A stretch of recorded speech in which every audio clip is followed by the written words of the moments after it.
Okay, today we are going over 2.6 vertical and horizontal translations of absolute value functions. Okay, so let's take a look here. We're going to start by talking about a type of translation. So translation is an operation that shifts or graphs horizontally, vertically, or both.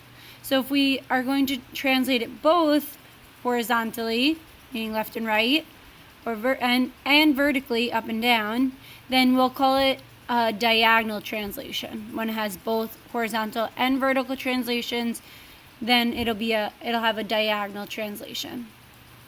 Okay, so it results in a graph of the same shape and size but a different position. So we're just moving the graph, but we're not changing the shape or the size. So let's compare these graphs here. So y equals the absolute value of x, which this is the parent graph of an absolute value function. So if I plug these values in here, I'll get -6, 6, because the absolute value of -6 is 6, -3, 3, 0, 3, and 6. For this one, so if I graph this, I'll have 0, 0, I'll have 3, 3, so here's 3, 3, I'll have -3, 3, I'll have 6, 6, and I'll have -6, 6. Okay, so we can draw the absolute function in for this one. So starting here, we have it going up this way and up this way. Here's our absolute value function, which is our parent graph of y equals x. Okay, so now we're going to look at taking absolute value of x and going down 3. So if we do that, we'll notice that we're subtracting 3 after we take the absolute value. So now you're going to take these values and subtract 3. 6 minus 3 is 3. Okay, 3 minus 3 is 0. 0 minus 3 is -3. 3 minus 3 is 0. And 6 minus 3 is 3. We can also see that we can use what we learned in 2.5, the previous lesson, where we use y equals the absolute value of mx plus b plus c. We should have seen that this is my vertex here, and then I can use that as well. I have my b is 0, because there's no plus number on the inside of the absolute value, over m is 1, comma, my c is -3. So I know that the vertex is 0, -3, and if we notice here in this table that we're going to have our lowest point at -3, which is your vertex. So I get 0, -3, right here, 0, -3. I get -3, 0, -3, 0. I have 3, 0. I have 6, 3. And I have -6, 3. So again, graphing this absolute value, I will get right here, drawing this in, oops. So you'll notice that it's not changing its shape or the size of it, but it's just shifting it. It's translating it down 3 units.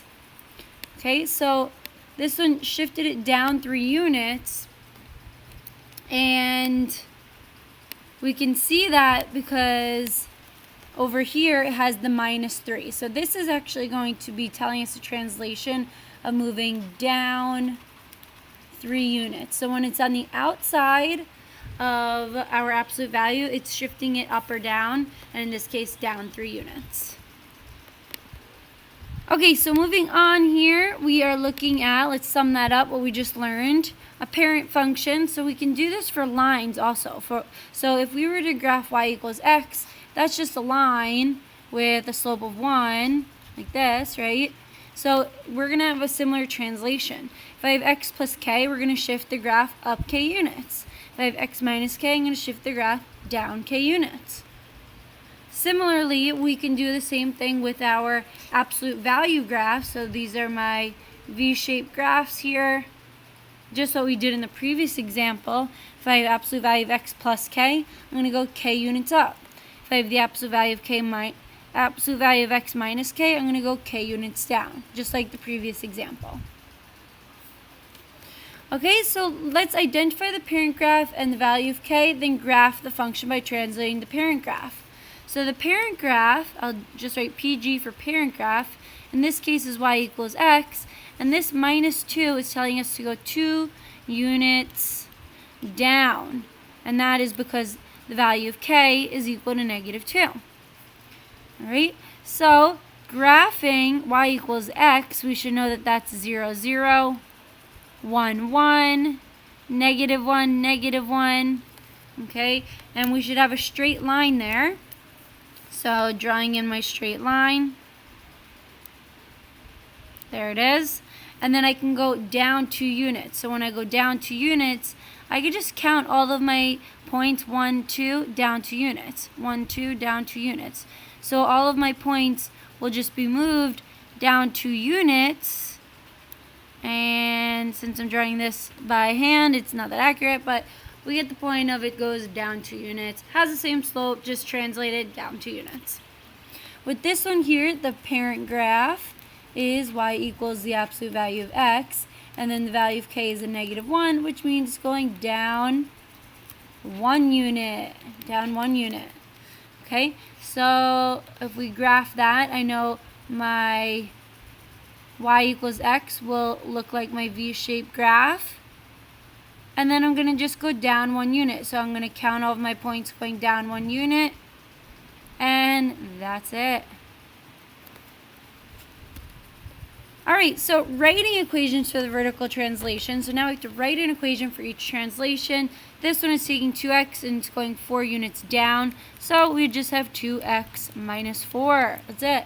This one's going a half a unit up from this parent graph, so we're going to take this graph and we're going to go up a half a unit up, so plus a half a unit. Make sure that you put this half on the outside of the absolute values.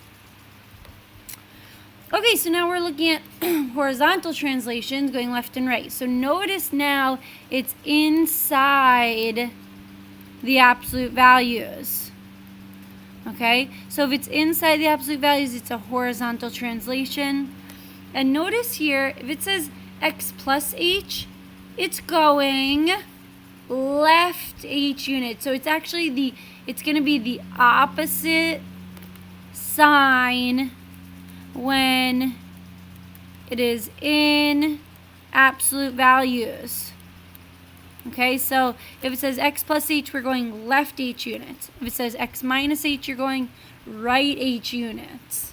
So for example here, this is 1, 2, 3, 4, 5. So h is 5, but we'll just say that's h for now. So we're going to take that and we're going to say that that is actually going to be x minus h, okay, because we're going h units right. And this one's going h units left. So this is going to be x plus h. So trying some of these, we have to identify the parent function and the value of h, then graph function by translating the parent function. Okay, so doing this, we are going to first write down that we have y is equal to the absolute value of x minus h is the form that we want it in. So therefore, the parent graph here is y equals the absolute value of x, and the value of h is going to be a negative 3 because it has to be x minus your h. So your h is therefore a negative 3, which means we're going to go 3 units left. 3 units left. And we know it's the opposite of this sign. So 3 units to the left. Okay, so we'll just graph this one here. My beautiful graphs. 0, 0, 1, 1, negative 1, 1, and so on. You guys should draw in about 5 points. I'm just going to draw in 3 for now. I'm going to go 3 units left. So 1, 2, 3, and now my vertex is at negative 3, 0. And then I still have the same slope. So here it is. That's it. This one will be y equals negative absolute value of x, so it's going to be facing down, and then you're going to go 2 units to the right. And that's because the h is equal to 2, so you go 2 units to the right, where it will be facing down. Okay, so now we have to actually just write what the equation of this graph is. So since this is at a 5 here, that means it's going 5 units right, and your h is therefore 5, and we're going to plug that into y equals the absolute value of x minus h. So therefore we get y equals the absolute value of x minus 5. And that's it. Okay, so let's do one more where we're going to put both the vertical and the horizontal translations together, and therefore it will be a diagonal translation when we have both of them. So the parent function here is just y equals the absolute value of x. Okay, h and k we have to find. So h is going to be 3, and your k is going to be 1. And that's actually going to tell you what your vertex is when it's in this form of the absolute value of x minus h plus k. That's telling you that the vertex is h comma k. So your h is 3 and your k is 1. So we can graph that. Oops. 3, 1. Graphing 3, 1. 1, 2, 3. 1 is about right here. And then I can use my slope of a 1. So slope, m, is a 1, the number in front of x. If there's a number out here, that would affect your slope as well. So we would rise 1 and run 1 in both directions. Okay? And you can check a couple points if you want. If we plugged in our x to be 0 here, let's see what we got. 0 minus 3 is negative 3. Absolute value of negative 3 is 3. 3 plus 1 is 4, which is what we got. 0, 4. Here it is. 1, 2, 3, 4. And we want to label our vertex 3, 1. Here's the vertex, and so on. So drawing in our absolute value graph. Here it is, going up this way, and also this way. And that's it. That's how we do our vertical and horizontal translations. Okay, so one more, just writing the equation. So if we have these as, it's telling us what the parent function is, y equals, the absolute value of x, and we're going 2 units down and 3 units left. So 2 units down, that's going to be the value of k is going to be 2 units down is negative 2. And 3 units left. 3 units left means your h is going to be a negative 3. So if we write down y equals the absolute value of x minus h plus k, and we just fill these in here, we'll get y is equal to the absolute value of x minus a negative 3 is plus 3, and then minus 2. And if you notice, we said that when it's in the absolute values, it's the opposite sign. So it's going to be a negative 3, so to the left. And that will conclude 2.6 vertical and horizontal translations. Thanks for listening.